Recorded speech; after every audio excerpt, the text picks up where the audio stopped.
Hello, everybody, and welcome to our Adult Sabbath School Bible study. We're going to be studying Lesson 12 in our books and Chapter 15 of Mark in our Bibles. But before we do that, I want to introduce a verse from Luke 13:1. And who's going to answer that? None other than Pastor Sasha, with the help of my friend Arena. And my name is Monique, and let's just get started. Luke 13:1. There were present at that season some who told him about the Galileans whose blood Pilate had mingled with their sacrifices. So that verse kind of stands out to me because, one, I have absolutely no idea what's going on, what sacrifices are being talked about here. I kind of get the sense that since Pilate is a Roman officer, he's got his Roman gods that he may be sacrificing to, but what is that doing to the Galilean people, and what kind of climate is that creating amongst the Jewish nation? Yeah, definitely. That's probably the first time we hear about the Pontius Pilatus or Pilate, who is basically an appointed governor to Judea. We have to remember that Judea is a part of the Roman Empire. It was occupied and integrated into a big Roman Empire. So the emperor appoints the governors. The governor has in his disposal about a legion of troops, which basically perform police function. And they're not really the nicest people to the local residents. Okay. They do all kinds of bad stuff. For example, because first of all, there's the big degree of impunity for the Roman soldiers. And again, some of them are pretty good and honest and decent people. Later in the book of Acts, we hear about Cornelius, who was a centurion. Then there is another, in fact, Luke mentions Roman policemen, soldiers, very often, even with the story of the baptism, John the Baptist, there are some Roman soldiers who come and ask, what should we do? And John the Baptist says, well, do what you do, just be honest, be fair, and stuff like this. So this is what we want from our police, don't we? Right. So nothing changed. So, but Pontius, the Pilate or Pilatus, he is, the head of the occupation Roman force in Judea. And we don't understand the full reason what happened, but there was a brutal murder. And that's what it's referring to. It's not referring to some kind of ritual, okay, but it appears that some man from Galilee came to offer sacrifices in a temple, the Jews. But the Pilate sent some police, and they killed them, right close to the altar, so their blood basically spotted the altar, and that was really shocking for Jews around. And this is what particularly what Jesus heard, and technically that was it. That's just kind of a small example of the Pilate, who was quite a brutal and bloody governor. That's what I hear about him, based on this very, very, sketchy statement. Okay. And then in chapter 12, 54, 55, 56, which is just before the verse I read from chapter 13, then he also said to them all too, now this is Jesus speaking, whenever you see a cloud rising out of the west, immediately you say a shower is coming, and so it is. And when you see the south wind blow, you say there will be hot weather, and there is. Hypocrites, you can discern the face of the sky and of the earth, but how is it you do not discern this time? So then, after he talks about discerning the times, there is kind of a verse talking about what Pilate is kind of up to. So is there some kind of connection there? Is there a broader scheme of things that Jesus is trying to point out to? Maybe not concerning the specific event, but just concerning overall state of where they are. Because even you can look at other stories in the Bible about the state of the nation of Israel, going from Exodus to Jeremiah, just these different phases in their lives and in their journey. Is this something that can be connected to a bigger storyline, if you see what I'm saying? Well, when we look at Luke chapter 12, Jesus is given a fairly extensive teaching. In fact, it is very similar to what is taught in the Sermon on the Mountain, and he discusses many different things. In fact, he talks to his disciples, and then he talks that there are certain challenges they're going to have in their life. The key here is the story about the rich man who had a great harvest, and he was very happy and says, all right, you're stupid, because tomorrow you can die, and who needs your riches? You're not, that's basically the idea of Luke chapter 12. Okay. So Luke 12, it's the teaching of Jesus, but it's kind of not connected here. What we're talking about, Luke 13, is, basically, people told Jesus about some brutal act, which Pontius Pilatus did to the Galileans, and Jesus pointed, well, things can happen. Like, I would say, if you read verse chapter 13, Jesus answered, "Do you think that these Galileans were worse sinners than all the other Galileans because they suffered this way? I tell you no. But unless you repent, you too will all perish. Or those 18 who died when the tower of Siloam fell on them. Do you think they were more guilty than all the others living in the Jerusalem? I tell you no. But unless you repent, you too will all perish."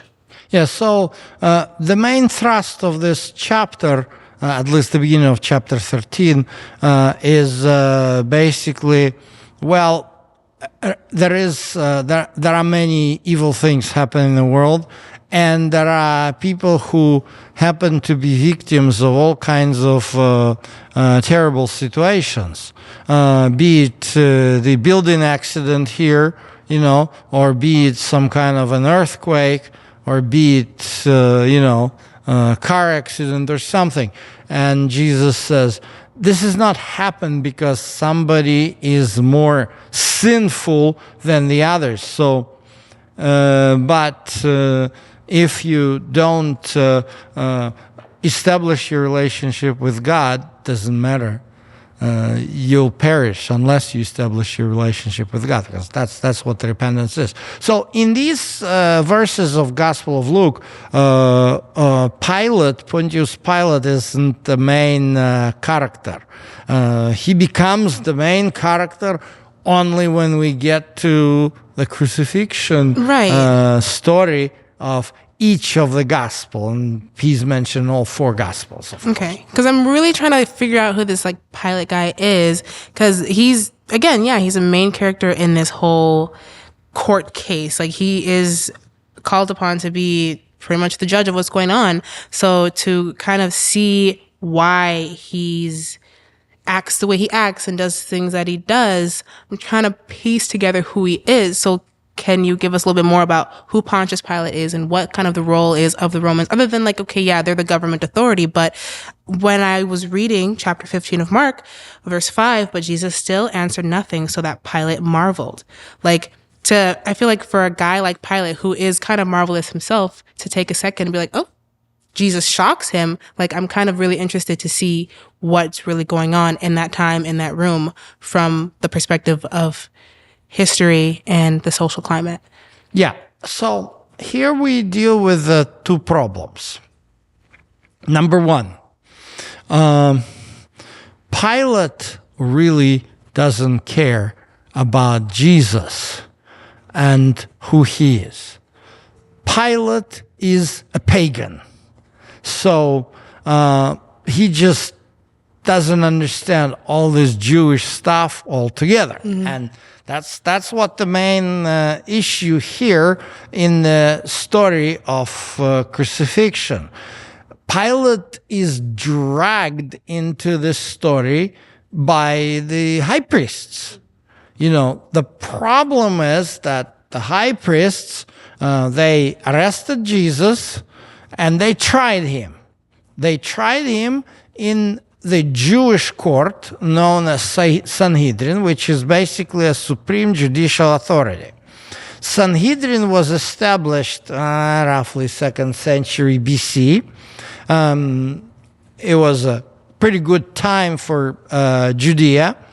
And the role of the Sanhedrin was, used to be totally different in the book of Leviticus. And that's why, when people read the gospel, like,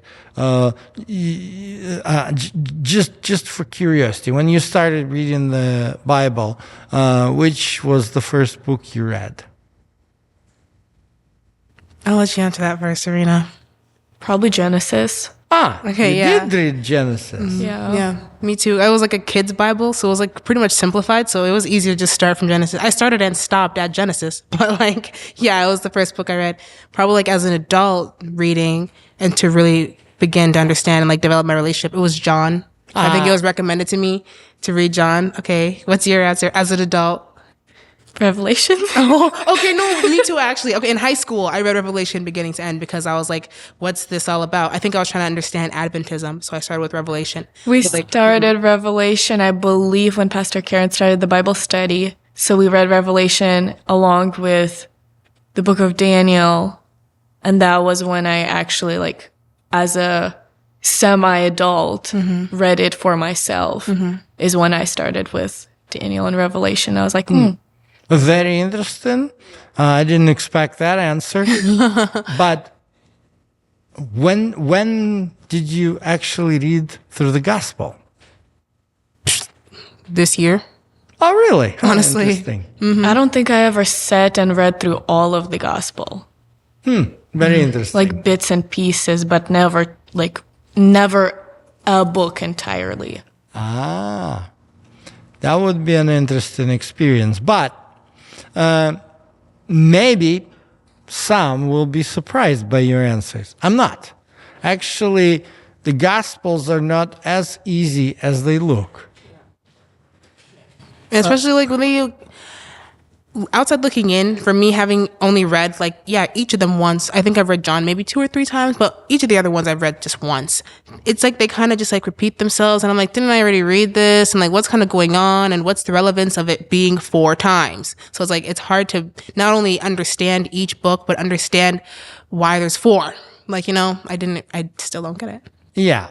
I mean, Genesis is easier, isn't it? Yeah. So much easier. Yeah, I think that's of course you go further. Exodus is pretty easy, right? But then you get Leviticus, that may be a little bit hard. But Gospels, the problem is, for example, you get to the point of they use this word Sanhedrin.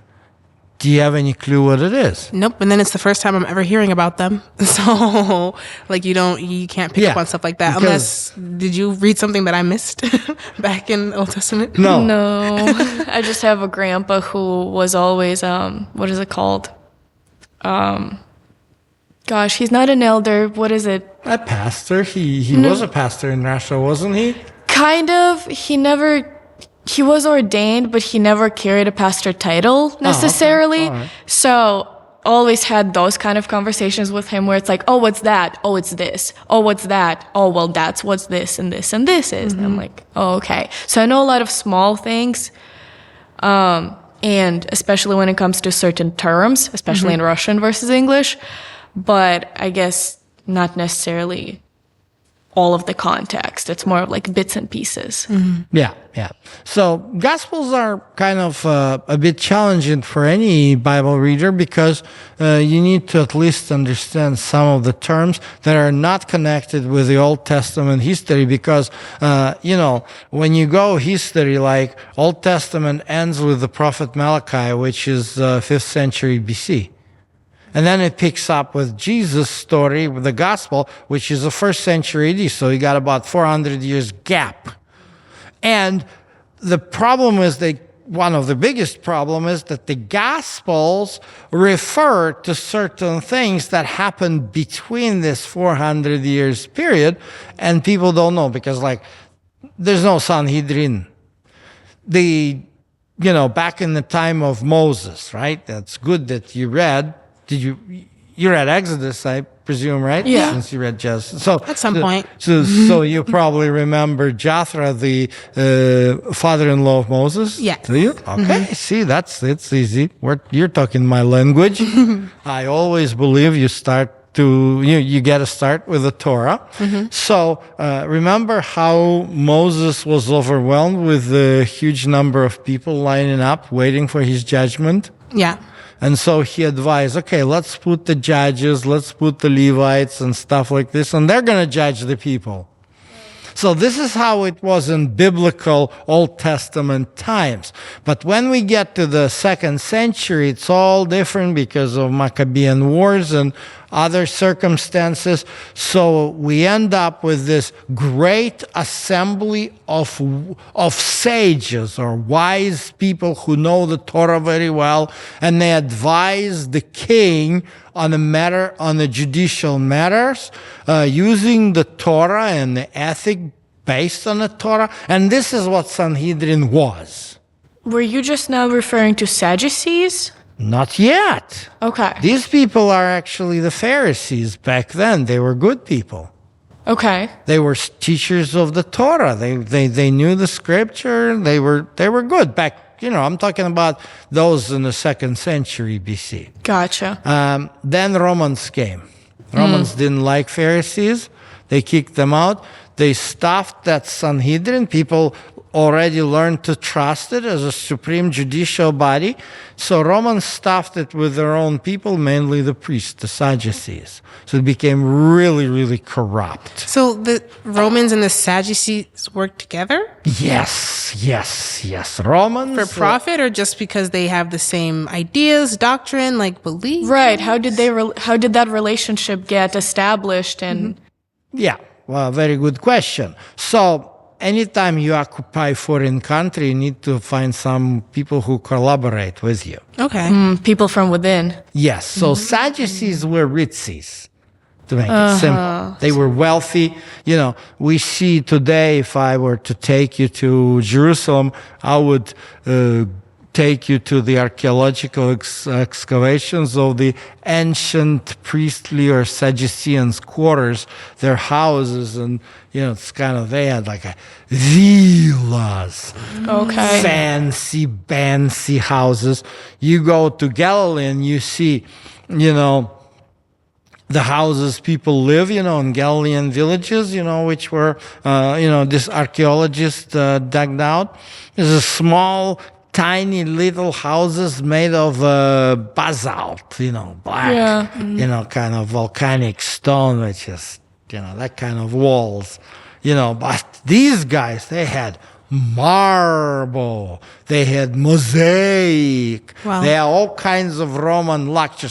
So they had money, and they were really liking Romans and Roman culture, and so they were kind of buddy with them. And they were corrupt. Favored by the Romans then? That's right.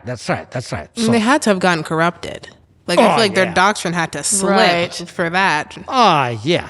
I mean, we discussed in the previous lessons that market which Jesus had to kick out, kick them out of the temple twice in his ministry. The Gospel of Mark, it's when after his entrance to Jerusalem, and that market was a good illustration of the absolute corruption, how they were selling these sacrificial animals, marking prices and all this. It was just terrible. So that's one good example. Yeah, and I can't even imagine that it just stopped there. Like, okay, yeah, for profit, but I feel like even as like a person, if you're starting out, you already have power, you already have all these things, but then somebody's over here on the side offering you more, not just more money, but more power. And then the practices that the Romans were engaging in at the time, like, I feel like there was a lot more happening than the Bible kind of lets on. Yeah. So these people, these Sadducees, they enjoyed that Romans were using them, and they collaborated with Romans, and that's why simple people hated them, didn't trust them. And so, but the Sanhedrin of 70 corrupt priests, including Caiaphas and his family members, they convicted people. So they convicted Jesus in blasphemy, and so, which is also pretty much pathetic, because Jesus is the one who is God. No, right. So then it's interesting. So even though the Sanhedrin, okay, so it's the Sadducees that work with the Romans. Correct. So even though the Romans work with the Sadducees, like are the Sadducees just more invested in the Romans and the Sadducees? Because it's like the Sadducees need the Romans, but the Romans must not need them. They need both, because Romans would not be able to control the people of Judea without the local collaborators. So basically, here's why Sadducees, Mark, the Gospel of Mark is not going into this, but since we are on the subject. Right, because that's what I'm looking for. It's the 400 years. It's like, what do we have on those 400 years between Malachi and Matthew, Oh yeah, that's the whole big story of Jewish people. It's called Judaism of the Second Temple period, and there were quite a few things happen that basically split the society, Jewish society, into these two classes. One class, which was led by the Pharisees, they were faithful to the Bible, to the principles of the Torah, and the Sadducees, they were kind of looking to get rich, looking to get their own gain, and so forth. And you can see that in the book of John, chapter 11. You remember the story of Lazarus. And basically, there's interesting passage there, verse 45. Let's read it. Therefore, many of the Jews who had come to visit Mary and had seen what Jesus did believed in him. You see? Jews actually believed in Jesus. So people today don't realize how many did, which created a problem. Because then, verse 47 and 48. Then the chief priests and the Pharisees called a meeting of Sanhedrin. What are we accomplishing? They asked. Here is this man performing many signs. If we let him go on like this, everyone will believe in him, and then the Romans will come and take away both our temple and our nation. This is interesting how they say it, and in English translation, they're saying our temple, but in Greek original, it says our place. So when I read it in Greek, I'm just, what exactly these high priests are concerned? Yeah, what translation do you have? Because mine does say our place also and our nation. I have NIV. Okay. Yeah, NIV sometimes does a little bit of interpretation, and I would disagree with that one. Yours is New King James. Yeah, it's and that's what the Greek original says. It's not about the they're worried about Romans would take over temple. Romans don't need that. They're not interested in it. You're right. But they're afraid that Romans will see that they're not able to keep Jewish people in the state of law and order, and they're going to kick them out from their positions. They're taking position. So this is the meeting that you said Joseph wasn't a part of and like Nicodemus wasn't a part of? Yeah. What we are having here in the Gospel of John chapter 11, it's what actually started way before, or sometimes before, Jesus was arrested. But this is actually the plot, specific plot, to basically kill Jesus. And this was originated by the high priests because they were afraid that they saw Jesus as a threat to their positions. And that's why they brought him in eventually, They were afraid of people, by the way, yeah. They were afraid of people. When we look at Mark chapter 14, let's read verses 1 and 2. After 2 days, it was the Passover and the Feast of Unleavened Bread. And the chief priests and the scribes sought how they might take him by trickery and put him to death. But they said, not during the feast, lest there be an uproar of the people. Aha. So what do you think people, on whose side do you think people?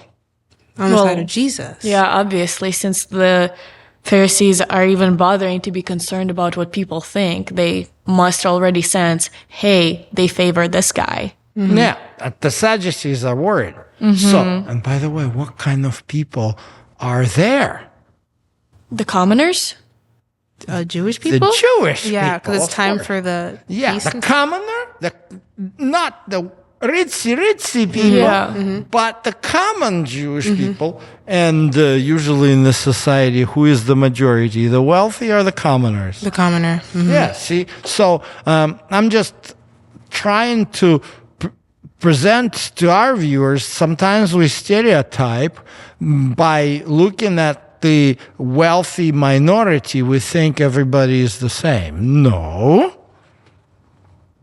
So then, when we're looking back to the court, it says in chapter 15, verse 10, about Pontius Pilate, for he knew that the chief priests had handed him being Jesus, over because of envy.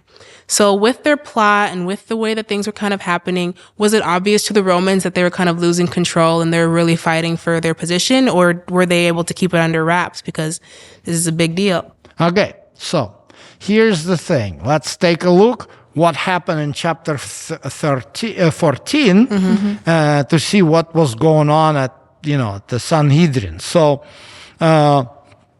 let's see, they kind of, when they arrested Jesus, they brought him to the house of Caiaphas and hurried every member of the Sanhedrin, which means the high priest and their cronies, into the room, and they began the trial.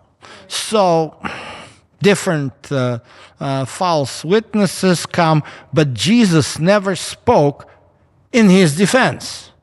So let's read Mark 14, verse 60, all the way to 64.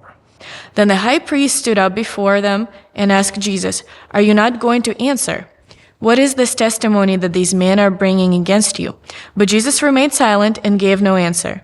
Again, the high priest asked him, "Are you the Messiah, the Son of the Blessed One?" "I am," said Jesus.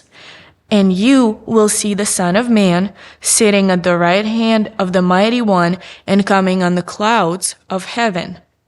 The high priest tore his clothes. "Why do we need any more witnesses?" he asked. "You have heard the blasphemy. What do you think?" They all condemned him as worthy of death.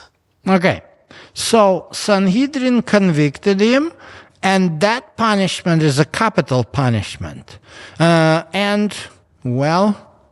If an ordinary man was going around saying, "I'm God," wouldn't these priests be right to convict him and sentence him to stoning?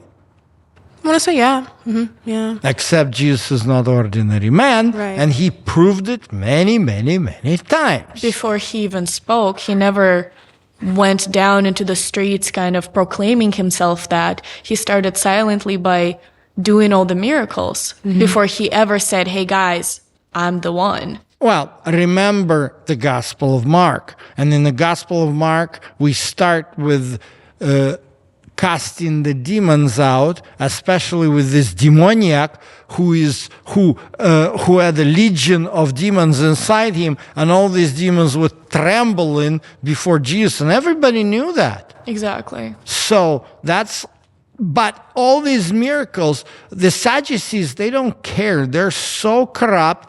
They're not even believers in God. To them, it's just a formality. At this point, right? Because they're just so far from it at this point. Yeah. It's just a tradition. It's nothing. There's no relationship with God whatsoever. You see, this is the issue here. We can be destructive in two ways. We can be religious fanatics, and that's like some extremists, and that's how often today people are driven to kill anybody who is not like them because they're just religious fanatic. Right. But in this case, they were not fanatical. They were just power hungry, and they didn't care. Oh, he does all the miracles. People will follow him. They even didn't care that he just raised the person from the dead. Right. They're not even actually worried about what's happening right in front of them. And the proofs are there that they cannot do it with a human power. So here, you're blaspheming. You're to be sentenced to death. So the conviction here, the sentencing here is only one problem. If Judea was independent, they probably went ahead and stoned him, but Judea is not. So Romans do not allow these Sanhedrin to perform any kind of capital punishments and executions. Romans want, it's forbidden. So, the Stephen story in the book of Acts, they did it kind of more of a secretly, than paid off. But here, right in front of Pontius the Pilate, no way they could do it. So every time Sanhedrin, which is the Jewish court body, brings up the death sentence, they need to hand this convict over to Romans. Right. So then they said there's only 2 Pharisees in the Sanhedrin. Are the rest then Sadducees? Yes. Outnumbered. So basically, and 2 of them are good Pharisees. Right. They're actually good ones, right? Yeah, and they were not there that night. But so they have to hand him to Romans. And the problem is Romans don't care for Jewish law. Right. They're not going to, when you read in the book of Acts, the story of Paul, who is being arrested and he plays on this because Romans don't care what these people believe, that there is a resurrection, and those people believe there's no resurrection. Romans don't care. They have their own judicial standards. Their execution is cruel, but their justice system is pretty fair in comparison. They're for due process. Right. And that's why Pilate is trying to cross-examine Jesus. And also convict the crowd at some point, too. He's really trying to get them to, open your eyes, guys. There's obviously one actual crazy murderous person that we already have in custody, and this guy that's pretty innocent. Look at his face. Like, come on, make the right choice here. And like, he just goes with the crowd. It's kind of difficult here to see in the Gospel of Mark. Probably the best place is the Gospel of John to see the bigger picture, because we can see that basically Pilate was, this is the most detailed description of what was happening in Praetorium, where Pilate was chief. So let's take a look at here. John chapter 18, verses 33 through 37. John 18:33 through 37. Pilate then went back inside the palace, summoned Jesus, and asked him, "Are you the king of the Jews?" "Is that your own idea?" Jesus asked, "or did others talk to you about me?" "Am I a Jew?" Pilate replied. "Your own people and chief priests handed you over to me. What is it you have done?" Jesus said, "My kingdom is not of this world. If it is were, my servants would fight to prevent my arrest by the Jerusalem leaders. But now my kingdom is from another place." You are a king then, said Pilate. Jesus answered, "You say that I am a king. In fact, the reason I was born and came into the world is to testify of the truth. Everyone on the side of truth listens to me." You see?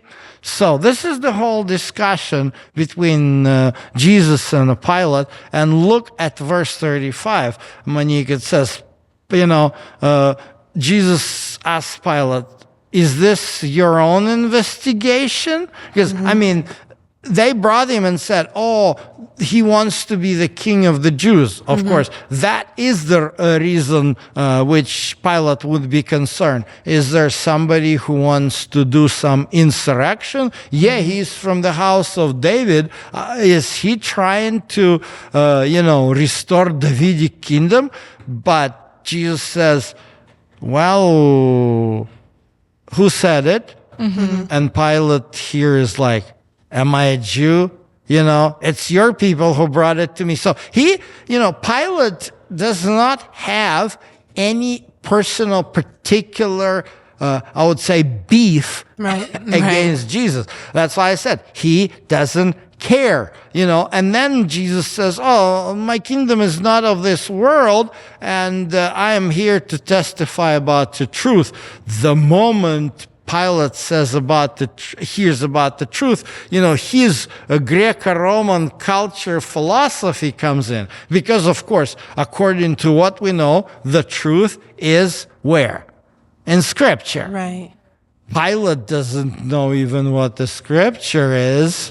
So for him, the truth, that's the philosophical question. So he says, what's the truth? So he realizes right away that it's a philosopher in front of him. So he goes out and says, "I don't see any guilt in this man. What exactly are you trying to do?" So his standards of justice didn't measure up to, really find any kind of probable cause, to crucify Jesus. So I kind of find it interesting. Maybe that's what kind of made Pilate marvel, is when they're asking him about the cause for him being in that court. He doesn't have anything to say. He's not going to sit there and defend himself, but rather defend his father and testify about his father, and kind of just change the subject, divert the attention into what he's really there for, which I think is what caught Pilate's attention. Yeah, Marcus kind of noticed that